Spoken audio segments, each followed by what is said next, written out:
আজকে এই মুহূর্তে সব থেকে বড় নিউজ হলো সিবিআই মামলা থেকে মুক্তি পেল অনুব্রত, অর্থাৎ জামিন পেল অনুব্রত মণ্ডল। এবার দেখার তিনি কবে নিজের জেলা নিজের রাজ্যে ফেরেন। কি সিবিআই মামলা?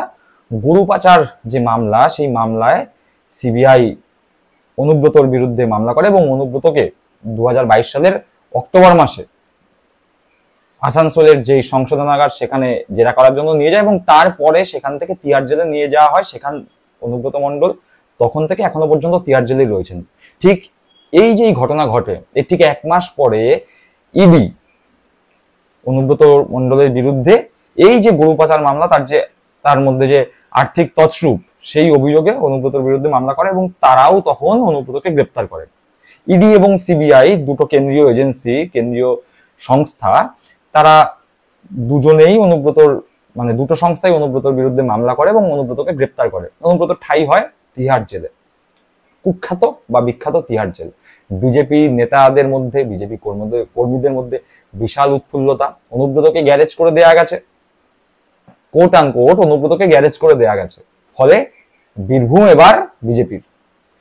তাদের সেই আশায় বা সেই গুড়ে বালি দিয়ে বীরভূম এবারেও তৃণমূলের।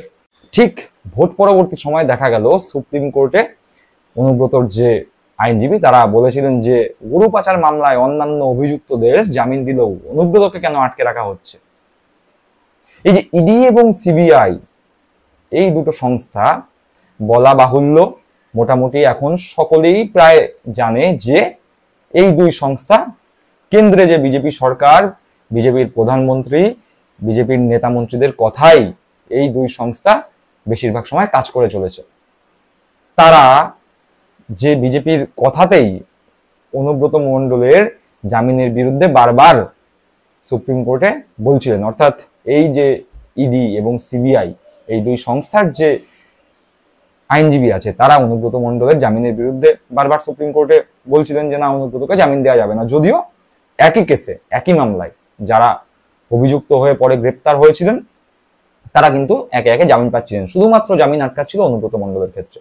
কেন?